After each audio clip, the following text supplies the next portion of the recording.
even the trade associations that represent manufacturers don't have as their primary agenda to protect the individual smoker's rights.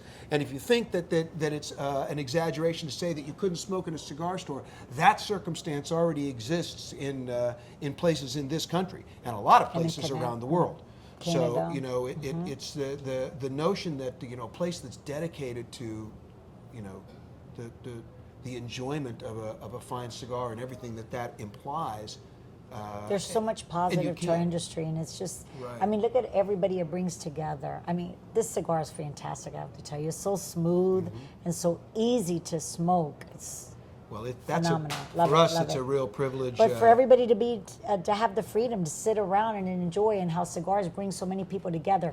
And besides that, another thing that you share with me is that the cigar industry is so charitable. Yeah. Going back to Marvin Shanken again, and a staple that he put, there wasn't a dinner that was done that wouldn't go to charity. That's right. How many millions and millions of dollars that the cigar industry has raised for all different kind of charities. Yeah. And the work we've done with St. Jude Hospital and diabetes and prostate cancer, and we can go on forever. So we do so much good for this world. Well, the interesting thing is that besides all the people, enjoying a good cigar, all the people and each other that are interested in you know, raising money to fight in the name of a good cause are never, ever, ever hesitant to go to their local tobacconist or a manufacturer to support something.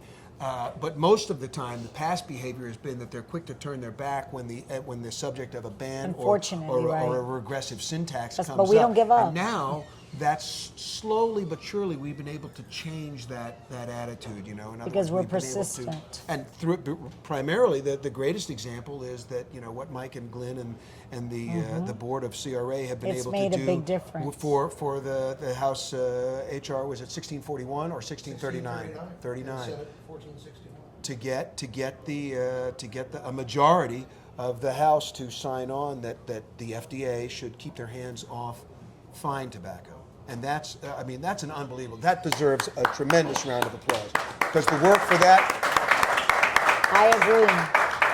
Is on behalf of everybody, and the amazing thing is that it benefits all kinds of people who never pay attention, who never say, you know, they'll never take that away from me as a guy is creeping up behind him with a big club to say, stop smoking. So, we have the font of information who's, again, like I said, he's somehow able to charm all these cigar guys into behaving the same way and pursuing the same line of thought. So cigarrights.org. Z, you have a beautiful ash going there. Yes, for his añejo. Are you smoking a Shark or a 55? Shark. Beautiful ash. Can we talk about añejo for a minute? Sure we can. Because, you know, we could talk about anything you like. Remember that Opus for so long, Fuente Opus X was like the holy grail of any cigar store, you know. I mean, I can tell you this: it's absolutely true. Especially at the height of the cigar boom, retailers would be so frustrated because people would call and go, "Do you have Fuente cigars? Do you have Opus?" And they go to click and hang up. It's like the only thing they wanted. Absolutely the only thing they wanted, and there just was never enough to satisfy that demand. Because we never changed anything. We continued to do things. We tried to make. I mean, we opened more factories in Santiago. We did everything possible to meet demand, but we stayed the way that we always made cigars. We never changed. But talking about the añejo is, yes, Fuente Opus X was beyond even. It was everybody's dream and expectation to be able to smoke one, because we were the first family ever to successfully make wrapper in the Dominican Republic, and that was in the early 90s, and you can reflect back and reminisce to those days.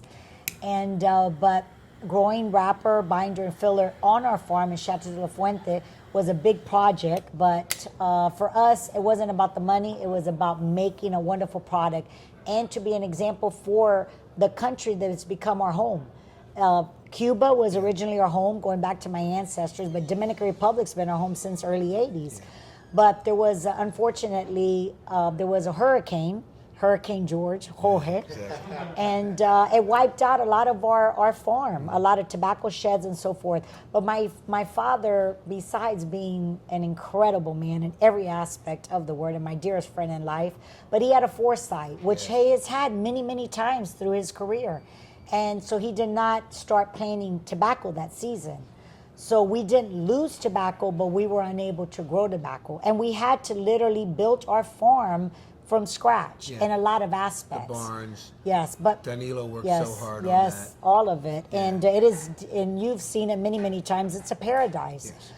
But we wanted to utilize that tobacco, and my brother Carlos, being the genius that he is in many, many ways, and the genius of our times in the industry, he had tobacco that he had been aging in cognac barrels for over 10 years, Connecticut broadleaf tobacco. And because the way we ferment and we age our tobacco, we have one of the finest, if not the finest, Maduro wrapper out in the market. So we made the creation of the añejos, which is the Dominican binder and filler from our Chateau de la Fuente farm, and it is the Opus X binder and filler. But yet we had this incredible broadleaf tobacco aged in cognac barrels for over 10 years. So that's how the creation of the añejo cigars came out. Which was originally actually just supposed to keep the Fuente Opus X fiends at bay while you waited for another crop cycle to emerge. Yes, but it was a way to use that tobacco. He knew that wrapper would be used for something, but didn't know what it was. And then and through the the answer hurricane, presented it, exactly. But it became this, it's a cult in its own right.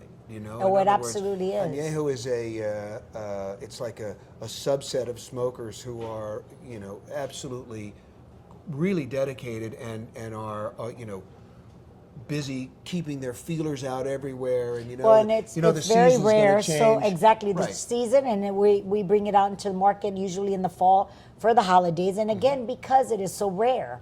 So there's specialty call it cigars. the Christmas Fuente. The Christmas Fuente. It's a good Christmas Fuente. When they come, it's a great Christmas. But I mean, remember that in the beginning, it was there used to be two releases. Remember, it was like Father's Day and then Christmas. Two and great occasions during the year. Right, and now it's like more, it's once a year, and it doesn't make any difference how much you get. Because, exactly. It's more than worth the wait. Well, like for an example, like occasions like this. That we're in October, but we brought them out. They're ready for release, so we brought them to Draper's because we want each and every one of you to have the opportunity that if you love añejo, that I'm here and that you're able to buy them. So, we've been doing a lot of events celebrating our 100th anniversary, and we have brought special cigars into the market because those are times that we want to be able to celebrate and give the consumer opportunity to buy those rare cigars that they have to wait specifically for. All right, so since you brought up 100. Okay.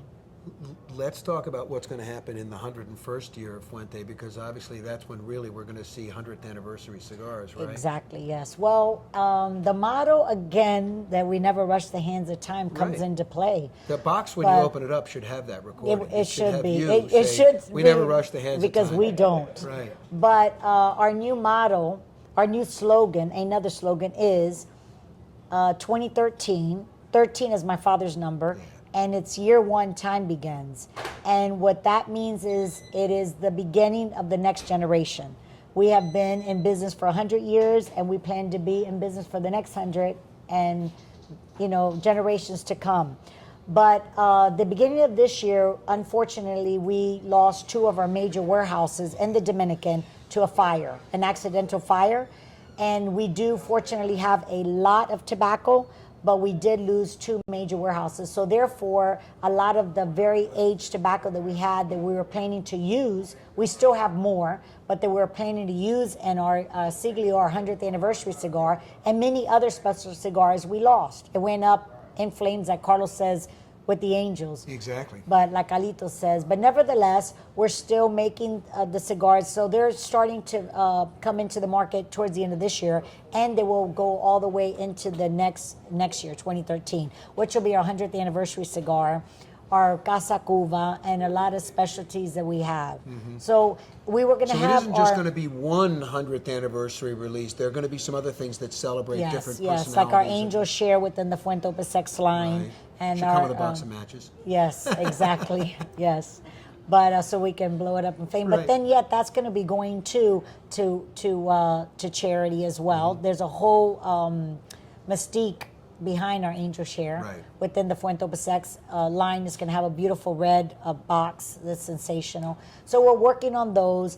But we were going to have our big celebration in November in Tampa, and now we will be doing it next November because we're restoring our factory in Tampa. There was originally Charles the Great, that you've been there many times, from the late 1800s. So we have been restoring it. It's been under construction for about 3 years, and that is not completed either. But it's slowly coming to its final stages. It's maturing exactly the way a Fuente product should. Yes, exactly. In its own time. And the gentleman who has been restoring this factory said that in all his years, and he is an expert, he has never seen a building being restored to that extent.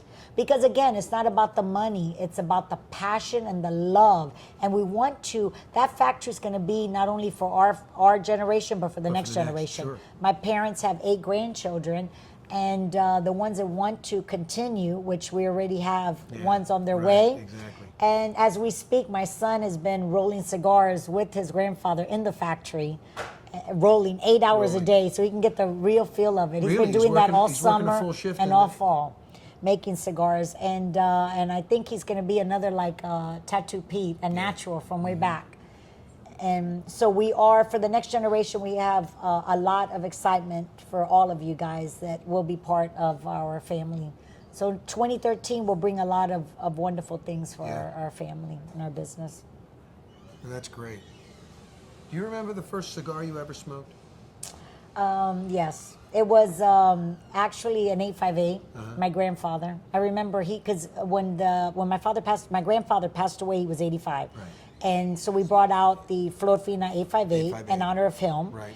And there's very few people that you can actually say that always have a cigar in their hand, and he was one. He smoked approximately 25 cigars a day. But I remember he used to always have a cigar, and I used to walk by him and say, "Can I have a puff?" He goes, "Sure." Hand me the cigar, and I'd puff and keep on going. And it was the 858. Yes. I remember when we were kids, 18, 19, and 20, the Meerschaum pipes, that we used to try a little bit of the pipes too. So there was a lot that we started, but 858 was my first. Yes. And these days, more than most, I love the Between the Line, the Hemingway Between the Line. And the Don Carlo is, the number 3 is my personal favorite, one of. And on Sundays, every Sunday, we all gather at my father's, and we drink wonderful wine and smoke great cigars and barbecue or whatever. But the thing is that to be together. Yep. And we instill that in our children, all the grandchildren, like my father did with my grandparents. So it's a legacy and the love for each other, not only for our industry or for our product, but for each other. And my dad has been a wonderful example to all of us. Absolutely. The unbelievable, the hardest working man. Everybody says it, and the most humble and honorable man there is. Yeah, it never ceases to amaze Galito and me. my father are so different, but yet they're so spectacular in their way, and they complement each other beautifully. Exactly, it's all 3 of extraordinary us yin do. yang. You guys Yes. have got the pieces of the puzzle laid Together. out pretty well. We're We're very impressive. fortunate. We feel very blessed. Thank you, George. Yeah, but we're the ones that are blessed because you guys keep working. Thank you. We do keep working very hard, Absolutely. very hard. So But that's it's worth exciting. it. And coming out to the market like now that we've been doing, I've done it for many years, needless to say, but during our 100th anniversary celebration, going into the market and be able to talk with the consumers and to be able to personally thank them for their support and their love to our product, and to see the excitement on each and every one of them is worth everything that we do. Every time you go back, like they say, it's not even a job because we love what we do. It really is. And you share it. You've been in this industry no matter what. Whatever project you've had, you always come back because you love our industry. And it's a wonderful industry to be part of it. It's very rewarding in the sense of just what you already pointed out, the bonds, the friendships, and the things that span generations, every kind of social contract. It's really extraordinary. I mean, we have friends all over the world as a result of what we've been doing since we were kids. Absolutely, that's very true. And it's really, that we've been able to meet so many spectacular people of all different walks of life. Yeah. And they're from the blue collar to the celebrities because of from the auto mechanic to the bank everything. president. It makes no difference, and everybody's created equal. And they all have their stories too. The great thing is that you hear, oh, I've been smoking this. It's like it's one of the things that they measure the great occasions of their life with. That they can remember certain things. Oh, and the first because time you created saw, memories. Right.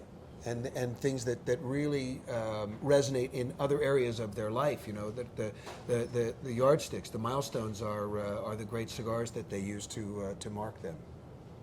It's all about creating memories in life and to live the moment that you're in. Right. Like they say, well, I'm going to save it for a special occasion. Right now is a special occasion. Well, the minute you light but it it's up, nice it's a special occasion. Exactly. Yeah, because you're creating that memory there with the person that you're with. Yep. That's how I always remind people, they say, well, I'm going to save this for a special occasion. I said, no, we've been saving it for you to have today, just like this. It's already. But it's nice to save them too for the birth of a newborn child or what have you, or a wedding. But they're all special occasions. Yeah. You look very handsome in your Arturo Fuente shirt. Isn't this nice? Actually, I have to tell you, the one I was going to wear. It was so nice to get these, but I was going to wear the one from the opening of Casa Fuente. Which is beautiful and too. Every time I put that on, there's only one problem. Everybody goes, "Where'd you get one that?" of those? Yes, I need one of those because it has it's the entire family label, including the añejo, and they're beautiful shirts too. The diamond crown, and I mean, it really pays proper respect to the. But there's very few family-owned businesses left in the industry. I mean, there's the Newman family, there's the Fuente family, naturally, the Levine family, but the Padron family. But there's very few families that have. Well, and Lido has his growing family now, which is remarkable. And now, which is wonderful because, like when we were kids, there was a lot of sons and daughters that came into the industry. But then for a long time, there wasn't. It was all about grooming them to move on to something else. And now to be educated, to go into another, because we didn't know if there would be an industry. And then times change, and look at, there's been now manufacturers that their children have gone off and been educated and come back to their roots. So now we're lousy with lawyers. Yes, that's true. There are plenty of lawyers back in the cigar business. I don't know what that says. But it's okay, though. We need that. We need that for the legislation, for the challenges that we're facing. Like Drew Estate and Rocky Patel, look what they've done for our industry, having the expertise, being lawyers by trade and attorneys, and they've come to help us. I mean, they really have helped our industry. And unfortunately, the situation that we're in, we need it. We need it. We need protection. So we need champions, and we need people that are focused on the very specific challenges. Because there's a lot of things laying in the weeds for the happy cigar smoker walking down the street enjoying his cigar. Another wonderful thing that I feel that for us, and we've displayed it over and over, all of the manufacturers, it's not really about having competitors. That's right. It's friends. Every manufacturer has the utmost respect for one another, and through the ups and downs of the industry, or through whatever hardships there may be, there's always been that integrity and that respect amongst one another, and which is very valuable. Sharing it really and is. when disaster strikes. Exactly. Whether it's time and time again. The floods in Nicaragua, whatever the hurricanes, it is, and helping all one kinds another. Of things. Exactly. There's been so many times that other manufacturers have needed help in tobacco, what have you, and my father has been the first, or my brother, to lend a helping hand. And that's what it's all about in life, is to help one another. And the cigar family, be happy for each other's successes. The Cigar Family Charitable Foundation being really the model for everybody in the business once to look again. forward. Yeah, absolutely. Another staple that we. But it doesn't have to be us. We don't have to recognize it because the UN already did. Absolutely, that it's the which model is very organization. true. Yeah, yes. and I mean that's the ultimate accolade. That's something that you've done. And it's our 10th year anniversary now that we've had the Cigar Family Charitable Foundation. Amazing? It is. Isn't that amazing? But it's like thank you very much. Yes, together with the Newmans once again, that we've made this school. And it's located on our farm, Chateau de Fuente, where the Fuente Opus X is made. But it was a way to give back to that area. There was a lot of children that didn't have the opportunity to become educated, and it serves 5 different regions. and we started out as a preschool to 8th grade, to 6th grade, then we went to 8th, and then where were these children going to go to high school? So then That Eric was the and story Bob, that I couldn't Eric, believe that- Bobby, Galito, myself, and my dad, we said, let's continue now into high school. So we've had our fourth graduation now in August. And they're continuing. It's a smaller class, approximately 25 kids, but they're continuing, either in trade school or college. Yeah. So this is a new staple. But then again, which is wonderful, other manufacturers are trying to give back to their countries, Right. whether in Nicaragua, Honduras, trying to help those countries that have been good to them. Because the Dominican has been so good to us that we in return wanted to give back. And the beautiful thing about Cigar Family Charitable Foundation is that each and every person is part of our family. Right. I mean, $14 minimum can clothe a child in uniform for a year. So one small donation you're already part of our family. So it's really spectacular. So it's not only the Fuente and the Newmans, but it's everybody that wants to be a part of it. And all the consumers which is great. that respond to do things Absolutely. like toast and get the special selections of cigars and things that are there. It's really extraordinary. Thank you. I'll never Thank forget you. the story though when Bobby said that.